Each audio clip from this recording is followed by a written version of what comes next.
Se você vê... Estão vendo a Bastilha? Uhum, sim.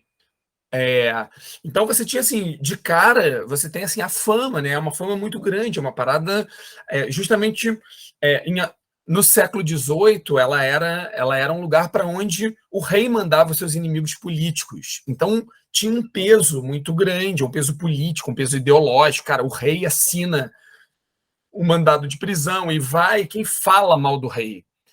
E quem vai para lá são pessoas que escrevem, são autores, que quando saem dão uma certa exagerada na coisa e vão falar, não, é muito pior. E tem todo um lance que não dá tempo aqui de retomar, mas lá em Paris o Botelho fala bastante disso, assim, num museu específico, que assim, você tem livros e livros que vão construindo, tijolo a tijolo, uma certa fama sombria da Bastilha, de uma prisão mal assombrada, de uma prisão lotada, entupida, onde as pessoas são enterradas mortas, onde você anda pelos corredores e você ouve os barulhos das pessoas, onde falta alimento e tal.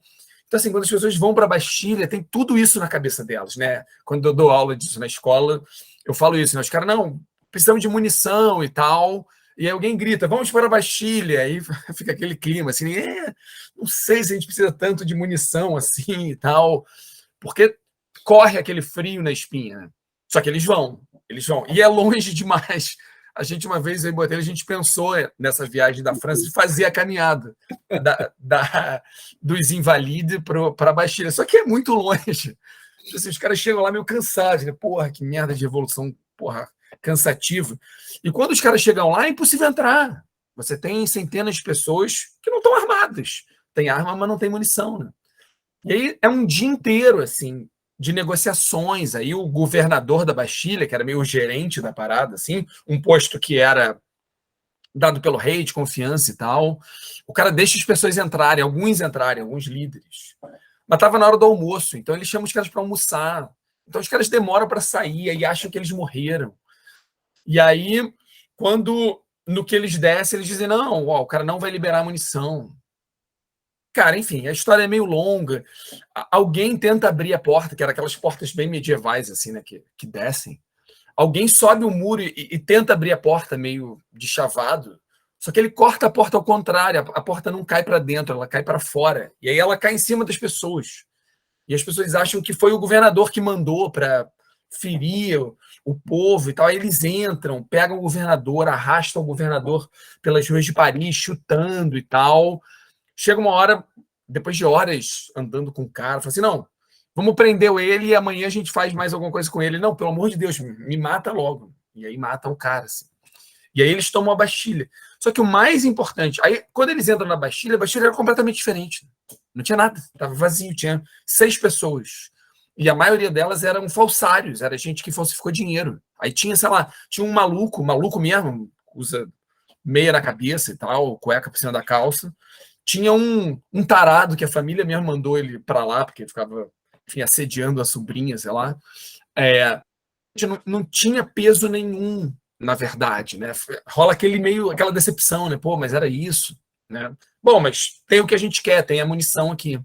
Agora, quando isso corre, né? Quando isso corre o mundo, a Europa, isso tem um peso muito grande, né? Muito grande. Falam sempre assim tem vários relatos de pessoas. Era aquilo assim, para minha geração e do Botelho, talvez seja a queda do muro, né? Onde você estava quando caiu? Não, ou travou bolsas. 9/11, né? Torre Gêmeas, onde você estava? O que você fez? A gente sabe, né? Uma geração um pouquinho mais velha que eu, queda do muro. Vocês, sei lá, né? O que é o momento chave, assim, né? Para essa. Fala. Deu uma cravada quando você falou aí. Do que? Aonde? Você falou da nossa geração, travou. Não, então, a minha geração talvez seja o 11 de setembro, né? Assim, o momento é o 11 de setembro. Onde você estava, todo mundo sabe onde estava. Para essa geração aí, era onde você estava quando você soube que a Bastilha caiu. Então, assim, isso tem um impacto europeu muito forte, porque simbolizava o poder do rei, era para onde ele mandava as pessoas que falavam mal dele. Isso tem um peso simbólico numa época de iluminismo muito forte. Fala. Onde você estava quando o Bolsonaro tomou a facada? É, não sei se é o mesmo peso, né? Cara, Mas eu estava no carro. Eu vi pelo rádio. não sei. Mas o Alberto queria falar ou era isso que ele queria falar? Não, ele fez essa pergunta. Ah, tá. Cara, eu não sei direito. Eu estava trabalhando na Globo. Eu lembro bem. A gente estava escrevendo Zorra lá. Aí. Bom, mas mais importante do que a queda em si e essa tomada de poder, porque aí quando eles tomam a Bastilha, depois eles tomam a cidade. Eles criam um novo governo para Paris, uma comuna de Paris, né? Uma primeira comuna, um governo que veio aí do movimento popular. E a primeira coisa que esse governo faz, ainda nessa noite, ainda no calor da hora, é chamar o rei. Fala, cara, a gente traz o rei para cá. Que o rei está em Versalhes, que é 1 hora, né? Hoje é 1 hora de Paris, mas, enfim, algumas horas a cavalo, sei lá, 4 horas, né, Botelho? Sei lá, 2 horas e meia, por aí. Não, às 4, 6, cara. Enfim, umas 5 horas a cavalo. Chama o rei vai, né? E aí é muito simbólico isso, porque o rei, quando o rei está chegando, cheio de medo, ele se despede da Maria Antonieta, meio assim, talvez eu não volte, né?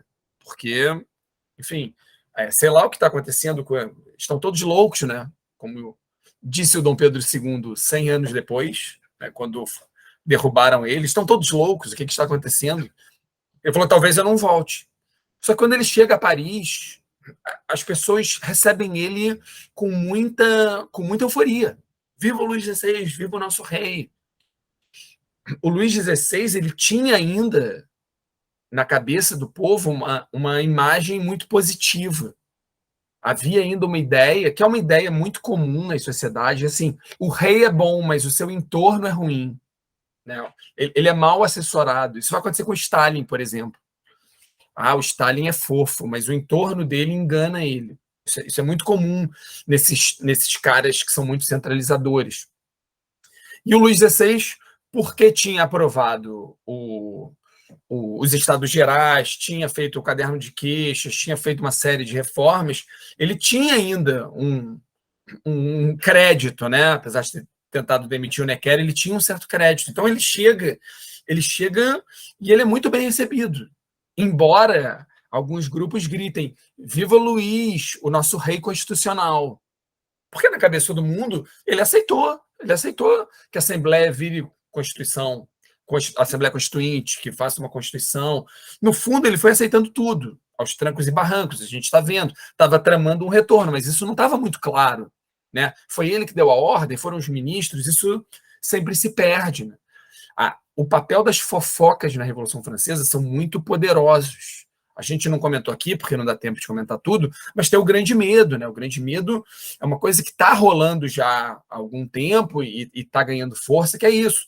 São os camponeses achando que há uma revolta dos nobres contra eles, que estão matando camponeses, que estão, enfim, vão acirrar a servidão. E aí os camponeses, com medo desses boatos, se revoltam, e aí tem uma série de castelos que são invadidos, uma série de servos que fogem, né? Esse é o grande medo no campo. O que esses caras vão fazer? Até essa movimentação desses soldados germânicos contribui para esse medo dos camponeses. Não, eles vieram aqui para acabar com a gente, para matar a gente. E tem uma parada também que é importante dizer, que constrói o grande medo. O irmão mais novo do Luís XVI, que é o mais reacionário, o Conde de Artois, irmão, na hora seguinte, assim, muito pouco tempo depois da queda da Bastilha, impactado pela queda da Bastilha, ele vira-se para o Luís XVI e fala assim, olha só, vamos fugir, cara. A solução para mudar isso aí é fugir. E o Luís XVI fala que não vai fugir de jeito nenhum, que ele fala assim, olha, se eu fugir, eu vou perder legitimidade, que rei sou eu que preciso de apoio estrangeiro. Aí o Artois fala assim, tu não vai fugir, mas eu vou. E aí uma série de nobres fogem, e para sair de Paris você passa pela zona rural. Essa movimentação de nobre sugere que vai haver uma reação da aristocracia à queda da Bastilha e que isso gera o grande medo. Mas aí vai num ciclo vicioso, né? Porque aí alguns com medo começam a entrar nas casas e tal, e aí começa a rolar um boato que o rei teria já apoiado o fim da servidão ou o movimento popular, e aí você tem alguns servos que entram, exigem dos seus senhores algum documento, né, que algum documento que provasse que eles eram servos, e começam a queimar. Então você começa a ter umas fogueiras assim de papéis sendo queimados, como se isso fosse a liberdade deles. Mas, ao mesmo tempo, áreas vizinhas começam a dizer que os nobres estão queimando os camponeses, porque só vem as fogueiras. Enfim, é um disse-me-disse importante, né? A fake news não nasceu com a internet, ela só acelerou e intensificou. Mas o fato é que quando o rei chega lá, fala. Isso tudo está acontecendo em Paris e regiões, né? O interior da Isso. França. O grande medo é rural, zona rural. Mas queda da Bastilha, isso aí é Paris, só Paris. Só o grande medo, que é a área rural. O resto, tudo que a gente falou é Paris e Versalhes. Os Estados Gerais é em Versalhes, que é isso, né? 5 horas de Paris. E o grande medo tem um impacto importante, que a maior parte da população está na zona rural, né? Isso, você tem 90% da população no campo. E aí, quando o rei chega, mas esse é o ponto principal, né? Quando o rei chega e aceita ser recebido por esse novo governo popular no sentido de ter vindo do povo, de um movimento popular, ali é um símbolo muito forte, cara. O rei aceitou vir aqui, ser recebido por um governo que se auto-instituiu. Não foi o rei ou a monarquia que instituiu esse governo, esse governo se auto-instituiu pela vontade do povo. Cara, quando ele chega lá e aceita ser recebido e recebe lá um emblemazinho das mãos desse novo governo, isso é muito representativo, né? Tem uma história, enfim, que diz que a bandeira da França vem daí, né? Que o branco era a cor da monarquia, dos Bourbon, e o vermelho e o azul eram as cores de Paris, e que a bandeira representaria isso, né? A monarquia sendo entalada, assim, sendo cercada por Paris. Talvez seja apócrifo isso, talvez não seja bem isso, mas é tão fascinante essa história, e ela é tão... E ela diz tanto sobre a verdade que é bom contar essa história, né? E aí, a partir dali, as coisas se aceleram, né? Enfim, acho que eu não vou contar tudo que eu queria contar, mas, assim, a partir dali é quase como assim, abriu a porteira. Cara, o rei vai aceitar. Ele aceitou a Revolução em Paris. Ele não reagiu na cabeça das pessoas, né? Como poderia reagir, enfim. E aí você começa uma série de decretos que depois vão fazer parte da Constituição, mas você tem uma série de decretos, sobretudo em agosto, né? A Bastilha é julho, mas você tem uma aceleração da produção de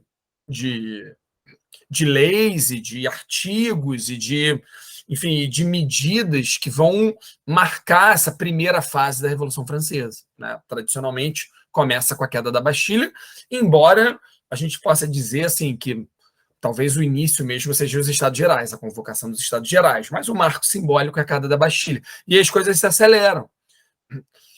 Uma dessas medidas, talvez a mais importante, a mais simbólica, é a Declaração dos Direitos do Homem e do Cidadão. Ela tem uma história grande, né? Sobretudo, ela tem um pai muito importante, que é a Declaração de Independência dos Estados Unidos. Mas os Estados Unidos não fizeram uma declaração de direitos. Isso é uma discussão, é um debate enorme entre os americanos. Há uma grande discussão, uma grande briga sobre como colocar uma declaração de direitos na Constituição de um país que tem escravidão e tal, precisa, não precisa, como faz. Há um grande debate. Tem algumas coisas ali, mas não tem uma declaração de direitos formal como é a da França, e eles fazem, né? Declaração dos Direitos do Homem e do Cidadão. Não foi pensado para ser a coisa misógina, né, só de homens, mas embora todo o entorno fosse masculino. Você já tem algumas mulheres falando em direito de voto, direitos iguais, mas são poucas, são vozes isoladas. A principal até é uma inglesa, mas que vai ser muito lida aí na França nessa época. E, então, assim, uma declaração de direitos do homem e do cidadão, né? Isso é uma coisa muito importante, é um documento fundamental, é outra lógica. É outra lógica. Não tem declaração de direitos da nobreza. Entendeu? Você quebrou a sociedade estamental aí, acabou. Né? Se a ideia de uma Assembleia Constituinte matou o absolutismo, a Declaração dos Direitos do Homem e do Cidadão matou a sociedade estamental. Ou terminou de matar, porque uma coisa estava ligada à outra. E aí você tem uma série de declarações que, no fundo, tem muito de burguês, né? Não é absolutamente democrático. A ideia do direito à propriedade é muito forte, né? Você tem ali coisas de impedir reunião de trabalhadores, você tem umas coisas ali que são bem típicas aí de uma burguesia, alta burguesia urbana, mas é um marco, mas é um corte social fundamental. Só posso falar uma coisa rápida? Fala. E tem uma coisa maneira, é a Declaração dos Direitos do Homem e do Cidadão, e não é a Declaração do Homem francês. Esses revolucionários, eles tinham, na época, já uma visão de globo. É uma ousadia que é muito maneira, e isso está muito presente nesses caras. Esses caras não estão falando para os franceses. Eles estão falando isso é maravilhoso. Isso é de uma arrogância que só os europeus, e mais ainda, só os europeus franceses conseguiram. Talvez os Estados Unidos cheguem perto, mas não alcançam o autocentrismo, né, dos franceses nessa época. Mas num sentido positivo, né? Que é um sentido que se mantém na declaração da ONU depois, né? Olha, nós sabemos quais são os direitos universais do homem. Como assim, né? Quem são vocês para saber onde começam e terminam os direitos universais do homem, né? Enfim, a própria ideia de um direito universal é uma ideia, enfim, bastante questionável, né, no fundo. Mas, para a gente seguir na sequência, só para a gente avançar um pouquinho, assim, talvez o que tenha tido mais comoção de todos esses decretos de agosto e esses decretos que se seguem à Bastilha é o fim dos privilégios feudais. Acabou o feudalismo, acabaram aquelas obrigações servis, acabaram os privilégios por nascimento. Né? Óbvio que a sociedade tem privilégios, não tem igualdade, não estamos falando de marxismo, não tem ninguém falando de igualdade de fato. Eles estão falando de igualdade de nascimento, acabaram os privilégios feudais. E assim, e como o Botelho falou, esse iluminismo, a gente pode fazer uma outra aula sobre isso, e a gente falava disso lá em Versalhes até. Em Versalhes tinha um teatro, né? Tem um teatro ainda em Versalhes, e ali, enfim, sobretudo a Maria Antonieta gostava de ver peça, ela gostava de atuar, e tinha algumas peças que tinham um sabor iluminista que passavam lá. E é isso, e assim, você tinha uma nobreza que abraçou um iluminismo, achando que você pode fatiar o iluminismo. Não, eu gosto do iluminismo, mas só dessa parte aqui, né? Aquela parte ali eu não gosto tanto, mas isso aqui é tão legal.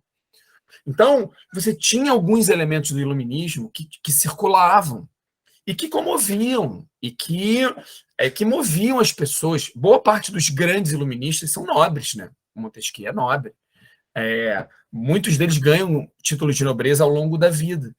Então, assim, quando acaba, é muito maneira essa imagem. Quando eles votam pelo fim dos privilégios feudais, quando passa o artigo, a declaração, o decreto, na verdade, as críticas não, os relatos é que as pessoas começam a chorar, né?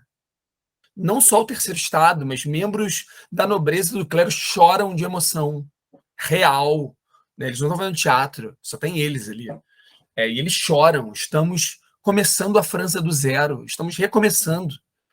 É muita arrogância, né? Os caras vão começar o calendário de novo, né?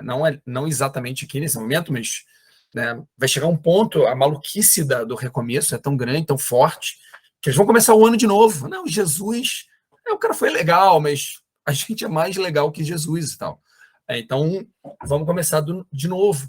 Então, assim, o decreto do fim dos privilégios feudais talvez tenha sido mais marcante para eles, assim, né? Eles choram. Eu lembro, assim, quando aí minha geração, né? Mais o Botelho, que é mais velho que eu, mas eu tenho uma certa... Quando fazem a Constituição de 88, tem uma emoção entre os deputados, né? Ulisses Guimarães, que era o presidente e tal, falando na Constituição Cidadã, depois de 20 anos de regime militar. você tem uma comoção aqui, mas não chega aos pés disso aqui, né? Os caras estão mudando 300 anos de história, assim, numa canetada, né? Óbvio que nunca é assim, mas é meio isso. Agora, para a história que se segue, se a gente fosse dar uma aula de 1000 horas de Revolução Francesa, talvez esses 2 passos seguintes sejam mais importantes ou mais conectados com os eventos que se seguem. Um é a separação de poderes. Eles estão elaborando a Constituição e, seguindo lá a lógica do Montesquieu, vai ter uma separação de poderes. Então, você vai ter um legislativo, vai ter um judiciário, e ao rei vai caber um papel muito específico. Não cabe aqui definir qual. O rei até podia vetar as leis, mas não podia fazer muito mais do que isso. Então, até tem umas charges que sacaneavam ele, que chamavam de senhor veto e tal. Mas se você pensar em tudo que ele podia fazer no início da aula, porra, agora ele pode vetar, o cara é meio mala, né? Fica vetando as coisas. Tá restringindo o papel dele com muita força. E o Luís XVI, assim, fazendo um contraponto ao fofo Luís XVI que eu botei, ele constrói, né? Porque ele constrói um Luís XVI fofo, que a gente queria ser amigo dele e tal. Ele tem uma visão de monarquia absoluta. Por mais que ele tenha uma leitura de iluminismo, por mais que ele tenha uma leitura de sociedade, talvez um pouco mais à frente, né, mais próxima do iluminismo, ele não consegue rever o papel do rei direito, ele não sabe em que lugar ele está. Ele nunca soube negociar esse lugar direito, ele nunca entendeu qual podia ser o papel dele. Ele foi sendo levado pelos eventos, né? Ele sabia que algo tinha que mudar, tinha uma certa simpatia pelo iluminismo, mas ele não conseguiu, ele não tinha um plano de ação muito concreto, ou pelo menos muito bom, né? Tanto que ele foi sempre atropelado pelos eventos. Ele nunca controlou os eventos. Isso é uma coisa muito clara na Revolução Francesa. Ainda que ele tenha mais iniciativa do que as pessoas digam, ele sempre foi atropelado pelos eventos. Tinha como ser diferente? Nunca saberemos, né? Esse é um belo debate ali que eu e Botelho a gente tem com muita frequência. Mas, assim, quando ele vê o papel que é relegado a ele, isso incomoda ele. E aí vem um desses segundos pontos, o segundo ponto que me interessa nesses decretos, nessa construção do que vai ser a Constituição, é a Constituição Civil do Clero. Depois eles vão até aprovar o confisco dos bens do clero, né? Que a gente que pensa com a cabeça capitalista pensa, caraca, isso é mais radical. Os caras estão pegando propriedades do clero para, enfim, para o governo ter dinheiro, poder bancar suas coisas e tal. Mas na época, talvez isso tenha sido mais decisivo, né? O que era a Constituição Civil do Clero? Separação da Igreja do Estado, e o clero na França obedece primeiro ao governo. Então, antes da fidelidade papal, ou pelo menos dentro da França, esses caras são funcionários públicos e devem obediência, e, enfim, e toda a sua remuneração e tal está ligada ao governo. Fala. Não, ninguém vai falar. Ah, tá. Não, achei que você ia falar. E aí, isso dá um problema. O Papa, obviamente, vai achar isso um absurdo, vai dizer que não é assim, que ele é o Papa e tal, blá, blá, blá. Tem poderes papais e isso. Uma parte do clero, uma parte grande do clero, vai ficar do lado do Papa, óbvio. Porra, o cara não é padre para não gostar do Papa, né? Você até tem padres que assinam a Constituição Civil do Clero e aceitam, sobretudo em Paris, sobretudo de um clero ligado ao iluminismo, que, enfim, que está influenciado, que está, enfim... Não, posso falar rapidinho? E que pensa, por exemplo, quando eu falei da heterogeneidade do clero, você tem um baixo clero que imagina que com a Constituição ele tem acesso a cargos inimagináveis. Né? Que tem uma galera que fala assim, meu irmão, eu não vou ser nunca um bispo, pela lógica do antigo regime. Mas pela lógica da Revolução, que destrói os privilégios e que valoriza o mérito, se eu for um religioso direitinho, quem sabe eu não assumo. Então tem uma parte do clero que vai aderir à Revolução dentro dessa pegada e não vai ter problema nenhum em jurar a Constituição. E vai ter uma parte do alto clero que por conta de um oportunismo, vai falar, não, a gente jura isso aí porque o poder está com esses caras. Porque quando você vê o alto clero no século XVIII, não está vinculado à fé. Igreja não é fé. Não. Ali a igreja é vista como poder, é espaço de poder. Vai lá, Spurs. E essas duas coisas, tem mais, né? Mas assim, eu estou escolhendo coisas assim que são importantes para a história, né? Porque estamos contando uma belíssima história aqui, mas ao mesmo tempo, para quem está preocupado com prova, assim, estou escolhendo as coisas que aparecem, mas assim, esses dois elementos incomodam muito o rei. O rei é muito religioso. E aí, tanto a Constituição Civil do clero, enfim, é um incômodo para ele, como a redução do poder dele é um incômodo muito forte. E ele tem gente buzinando no ouvido dele o tempo todo. Cara, você vai aceitar isso? A Maria Antonieta, também uma preferida do Botelho, tá ali buzinando no ouvido dele. Você vai deixar, bundão, bem que a mamãe falou para não casar com você e tal. Não, é só uma piada. A mãe falou para ela casar com ele, exatamente. Mas, pô, não sei o que, não pode dizer, usa o seu poder, usa a sua autoridade.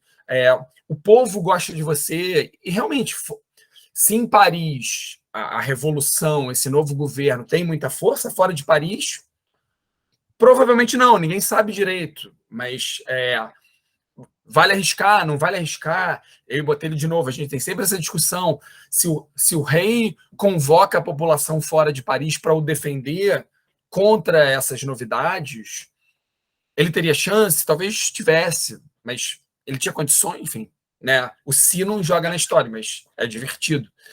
E aí começa a se construir. Fala. E as monarquias europeias vizinhas da França estão só assistindo? Vou chegar. Por enquanto, sim. Mas lembra que passou muito pouco tempo, né? A queda da Bastilha é 14 de julho. A gente está em agosto, a gente está em setembro. Chegou a notícia da Bastilha muito rápido, em vários lugares. Todo mundo fala do... É o Descartes, é um filósofo dessa época, mas acho que não é o Descartes. Tem um filósofo desse, assim, dessa época, que era um cara mega metódico, assim, e sempre saía de casa na mesma hora e tal, fazia as coisas na mesma... As pessoas diziam que acertavam o relógio pela rotina do cara, assim, de tão metódico que ele era. E no dia que ele sabe que a Bastilha caiu, ele não sai de casa. As pessoas falam, meu Deus, alguma coisa grave aconteceu. Enfim, deve ser mentira, mas é uma boa história. E aí, as notícias correm rápido, mas não tão rápido, né? Então, assim, se as monarquias estão pensando em fazer alguma coisa, não deu tempo ainda. E, Bolsa, tem uma outra coisa. As monarquias no entorno, você tem que pensar sempre a França como uma potência. Tem uma galera que olha para a França e fala assim, eu quero mais que a França se dane. Tem isso. Vou ficar aqui, mesmo que seja contra a monarquia absolutista, mesmo que eu seja um monarca absoluto, meu irmão, deixa os caras. Num primeiro momento, deixa os caras. A França é uma potência. E esses caras se repetem ali. E ninguém tem noção, né? Eles não tinham estudado a Revolução Francesa ainda, né? Então eles não sabiam onde ia dar, né? Então é isso, pode ser só um caos aí que vai bagunçar a França e tal.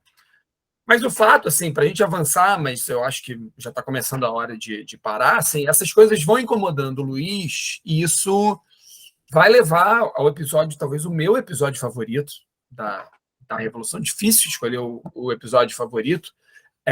Meu filho chegou aqui da escola, mas eu vou deixar ele do lado de fora mesmo, tudo bem. Que é a Fuga do Rei. Ele começa muito buzinado pela Maria Antonieta, é o que tudo indica. Ele fala, cara, aqui eu não vou conseguir fazer nada. Nesse meio tempo, coisas já tinham acontecido, né? Assim, ele já tinha sido obrigado a sair de Versalhes. Nesse meio tempo dos decretos, houve uma invasão a Versalhes, os camponeses em volta, e esses movimentos espontâneos, né? Eu até botei no Instagram outro dia uma imagem dizendo isso, né? Oi, Caio. As mulheres têm sempre muita importância nesses movimentos espontâneos, porque normalmente tem a ver com o preço do pão. E normalmente a mulher é que está na feira, na rua e tal, ela é que sabe, ela que dá a palavra de ordem. Muitos desses movimentos, o da Bastilha até não foi, porque ela começou por um outro motivo. Mas muitos desses movimentos espontâneos são liderados e estimulados por mulheres. O de Versalhes é um pouco assim, nesse meio tempo, você tem uma massa de camponeses, gente indo de Paris, mas uma massa de camponeses chegando a Versalhes e dizendo que o lugar do rei é em Paris. O lugar não é aí, a 6 horas, 5 horas de Paris. E aí tem uma cena maravilhosa no filme da Maria Antonieta, que assim, o povo gritando, não, rei, vai embora, vamos levar vocês embora e tal. E aí a Maria Antonieta vai para a sacada, em frente à multidão, e aí quando ela chega antes do próprio rei, a população faz silêncio e ela se curva perante a multidão. Não sei se aconteceu, mas assim, é maravilhosa essa cena, né? A monarquia absoluta se curvando à soberania popular. E aí eles são obrigados a sair de Versalhes e voltam para Paris, vão para as Tuileries, que era o palácio dos reis em Paris, antes da construção de Versalhes. Não sei se vocês lembram do Louvre, né? O Louvre são 3 prédios que fazem um U. Eram 4, era um quadrado, um retângulo, né? O 4º prédio era as Tuileries, era onde os reis moravam. E aí eles vão para lá e ficam meio reféns. Tem um momento que é muito decisivo para o Luís XVI, que é uma Páscoa, e ele quer sair, porque em Paris, os padres de Paris, eles juraram a Constituição Civil do clero, e quem jurou a Constituição Civil foi excomungado pelo Papa. E ele queria sair para comungar e tal com um padre que não tivesse sido excomungado, porque afinal, enfim, isso deve ser meio pecado, sei lá. E não deixam. As pessoas ficam na frente assim do palácio e não deixam ele sair.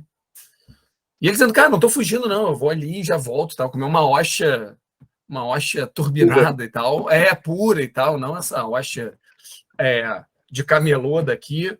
E o pessoal diz, não vai sair, tem uma multidão. Aparentemente ele diz uma frase de peso, ele fala, cara, eu sou o rei que mais deu liberdade para vocês, e assim que vocês me pagam, tirando a minha liberdade.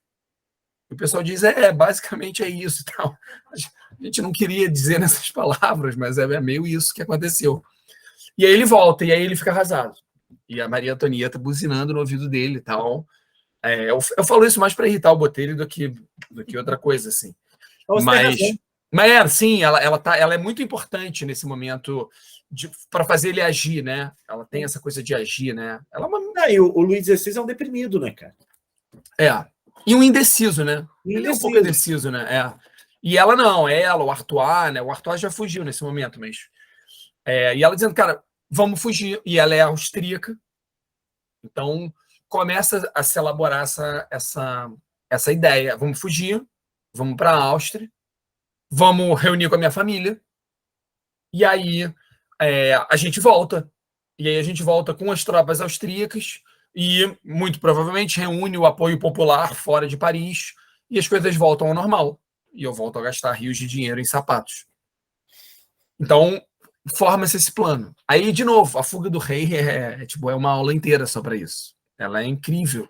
Ela é incrível, primeiro porque o plano é uma porcaria, né? O plano é horrível, é um disfarce, assim, muito mal feito. Eles têm uns passaportes falsos, mas meio mal feitos. O filho mais novo, ele fica de menina, né? Finge que ele é uma menina. O Luís XVI, ele supostamente pega uma roupa de... Ele é o servo de uma... Baronesa russa. De uma baronesa russa. Mas os lugares não são bem feitos, porque se você é um servo, um assistente, você não sentaria no carro na posição em que ele senta, de frente para ela. Mas ele não se liga nisso, então ele fica de frente. Mas é a maneira que quando ele recebe a roupa dele, o disfarce, ele testa uns dias. E ele entra e sai do palácio assim com o disfarce. E ninguém percebe, ninguém liga e tal. E aí no dia ele foge, enfim, tinha uma série de portas e tal. Eles conseguem entrar no carro, conseguem sair de Paris, eles avançam bastante. Tinha um ponto de encontro com algumas tropas, uma pequena comitiva austríaca que ia escoltar eles a partir de um certo ponto. Mas aí, cara, quebra a roda numa hora, e aí eles demoram para trocar a roda. E aí, quando eles chegam no ponto, os austríacos não estavam mais esperando, foram embora. Aí eles achavam que os austríacos não tinham chegado ainda. E aí passa o tempo, e aí começa a despertar suspeita. Aí eles entram numa cidade, que é em Varennes, e aí quando eles vão entrar na cidade para meio que tentar disfarçar porque que tem um carro parado do nada ali, eles são meio reconhecidos, né? Tem uma história também maravilhosa que, assim, tem um policialzinho lá, todas as cidades são meio muradas, né? Então eles vão entrar na cidade, um cara olha para ele e fala, pô, acho que eu te conheço de algum lugar e tal. Você fez Malhação e tal, não sei de onde eu te conheço. Mas deixa ele entrar. Aí deixa ele entrar. Mas fica com aquilo na cabeça, né? Fica com aquilo na cabeça. E aí dizem que o que faz ele aumentar a suspeita é que ele pega a moeda, porque a moeda tem a cara do rei, né? Aí ele pega a moeda e fala assim, cara, eu acho que é. E aí eles chamam um cara que tinha sido cabeleireiro, não é isso, Botelho? Tinha um cara que tinha trabalhado... Não, o cara parece que o cara trabalhava no correio, cara. Então, como ele via direto o frontispício do rei, ele fala, cara, esse maluco só pode ser o rei, cara. Dá uma olhada direito nisso aí. Mas aí chama um cara que trabalhou lá, né? Que era, sei lá... Aí o cara, quando é chamado, quando chega perto do carro, o cara fica emocionado, porque é isso, né? O rei. E aí ele ajoelha, majestade. E aí o rei não aguenta, fala, sou eu mesmo e tal. E aí pronto. Aí colocam ele dentro de uma casa, de uma pessoa. Enfim, aí foi descoberto. E aí ele volta. Cara, aí quando ele volta, as coisas se aceleram ainda mais para os dois lados. Por um lado, a Constituição é rapidamente aprovada. Os caras... a Assembleia Constituinte quase que tenta abafar o caso. Há um grande racha aí. A fuga do rei ela é muito importante simbolicamente, porque para uma galera é o fim. Não é o fim da França, mas é o fim daquela relação com o rei. Tem um livro muito bonito assim, sobre a Revolução Francesa, que é só sobre a fuga do rei, e ela, né, uma historiadora, ela fala isso. Ali acabou. Para muita gente ali acabou. Não para todo mundo, claro. Mas ali o movimento republicano começa a ganhar força. Ali começa a ter gente dizendo, olha, monarquia não dá, nem monarquia constitucional dá. Mas uma galera, os tais girondinos, e é aqui que essa divisão começa a ganhar força, os girondinos, essa alta burguesia que estava no comando naquele momento das ações, que tomava as iniciativas, os caras falam assim, meu irmão, o rei fez merda. Isso vai piorar a situação. Vamos fingir que não aconteceu. Eles espalham um boato que não, que ele tinha ido visitar uma tia, não sei aonde e tal. Sequestrado. Tem boatos de sequestro, tem boatos que ele só saiu, tem boatos que aquilo é só um boato. Começa uma onda de boatos e tal. E a ideia dos caras é assim, vamos abafar o caso, fazer essa Constituição, essa monarquia constitucional que a gente previu, essa, digamos assim, essa monarquia liberal, um liberalismo burguês, e vida que segue. Mas você tem já um outro grupo que vai ser liderado pelos jacobinos, né, simplificando um pouco a história, dizendo, não, olha só, não tem mais isso. Se, por um lado, a fuga do rei piora a situação interna, tem esse racha, que é muito importante para o que vai acontecer depois, fora também é importante, porque o rei foi impedido de sair, o rei foi impedido de viajar, o rei foi trazido de volta, a segurança sobre o rei ficou mais forte ainda, ou seja, ele fica mais ainda com cara de prisioneiro, e isso leva os austríacos, afinal, a uma princesa austríaca que está nessa situação, a começarem a ameaçar a França. Olha só, vocês não podem tratar um rei assim. Olha, isso vai dar guerra. Eu estava até discutindo com o Botelho, assim, antes de vocês entrarem na aula, o quanto que essas ameaças austríacas eram blefe e quanto não era. O quanto os austríacos iam levar isso adiante, o quanto eles tinham força, o quanto eles queriam. Enfim, aparentemente não muito. Aparentemente eles queriam só ganhar no gogó. E tem uma questão, né, Bolsa, assim, é a França. E se você pensa dentro de uma lógica do iluminismo, cara, uma das coisas que eu sempre falo com meus alunos, talvez a característica mais maneira do iluminismo é a capacidade de difusão. E, nesse sentido, é uma monarquia absolutista que está em xeque. Então, há um temor de que hoje é na França. Porra, se amanhã tiver uma revolução aqui na Áustria, e se amanhã tiver uma revolução aqui na Prússia, e se chegar na Rússia, então o temor de que isso se espalhasse pela Europa começa a mobilizar os caras de pensar, meu irmão, não pode ficar assim. Foi o que o Alberto perguntou, né? Assim, tem uma demora, mas em algum momento que não é muito longo, você tem os monarcas pensando isso que o Alberto comentou, né? Cara, olha só, se é esse o caminho da revolução, é melhor a gente tudo bem, a gente não gosta da França porque ela é uma rival, mas antes da França absolutista do que essa porcaria ia. E aí você começa a ter uma tensão. Já teve uma questão da PUC que foi exatamente isso. Tinha uma questão da PUC, foi uma questão até que os alunos acharam difícil.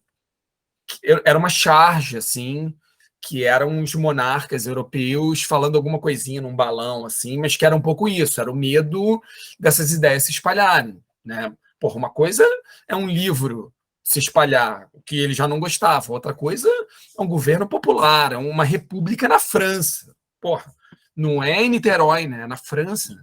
Então, assim, e aí, essa ameaça de guerra, por um lado, e esse racha dentro, essas duas coisas vão levar ao próximo passo, né?